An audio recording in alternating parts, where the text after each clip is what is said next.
አንድ ሚስት ለሶስት ወንድማማቾች። ይህ ታሪክ በህንድ ሀሚሊያ ተራራማ አካባቢዎች ስለሚኖረው የሃቲ ጎሳና ጆዲዳር ተብሎ ስለሚጠራው ያልተለመደ የጋብቻ ባህል የሚያሳይ ነው።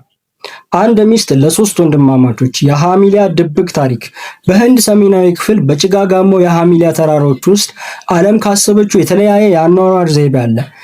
እዚያ ኪራን የተባለች አንዲት ወጣት ሴት ከሶስት ወንድማማቾች ጋር በትዳር ትኖራለች።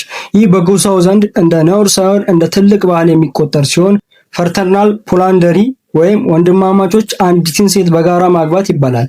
ለምን ይህ ባህል ተመረጠ? ይህ ባህል ለዘመናት የቆየው በምክንያት ነው። ተራራማው አካባቢ ለኑሮ በጣም አስቸጋሪ በመሆኑና የሚታረሰው መሬት እጅግ አነስተኛ በመሆኑ ወንድማማቾች ለየብቻቸው ቢጋቡ መሬት እየተከፋፈሉ ለኑሮ የማይበቃ ይሆናል። ስለዚህ መሬትን ላለመከፋፈል የቤተሰብ ሀብትና መሬት ሳይበታተን በአንድ ላይ እንዲቆይ ይረዳል። ለስራ ክፍፍልም አንድ ወንድም ለንግድ ወይም ለትምህርት ወደ ሩቅ ከተማ ሲሄድ፣ ሌላኛው ወንድ እቤት ውስጥ እርሻውን፣ ቤተሰቡን ይጠብቃል። አንድ ወንድ ቢሞት እንኳን ሌላኛው ወንድ ለሴቶቹና ለልጆቹ ጥላ ሆኖ ይቀጥላል። ብዙዎች በወንድማማቾች መካከል ቅናት አይኖርም ወይ ብለው ይጠይቃሉ። ነገር ግን ኪራንና የጎሳው አባላት እንደሚናገሩት ሁሉም ነገር የሚከናወነው በመግባባት በፍቅር ነው። ትዳሩ ከመፈጸሙ በፊት ልጅቷ ለሁለት ወይም ለሶስት ወንድማማቾች ሚስት ለመሆን ፈቃደኛ መሆኗ የግድ መረጋገጥ አለበት። ምንም አይነት ማስገደድ የለም።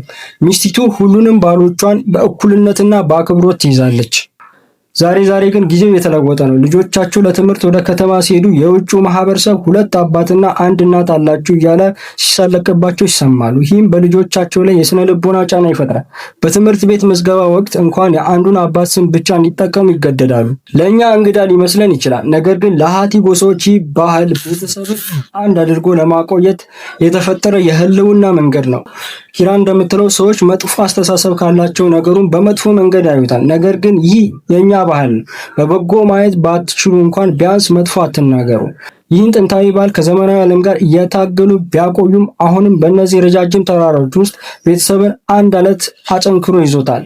ሰዎች ባህላቸውን ከህይወታቸው ይፈጥራሉ። ለአንዱ እንግዳ የሆነ ለሌላው መደበኛ ነገር ነው። እናንተ በዚህ ጉዳይ ምን ትላላችሁ?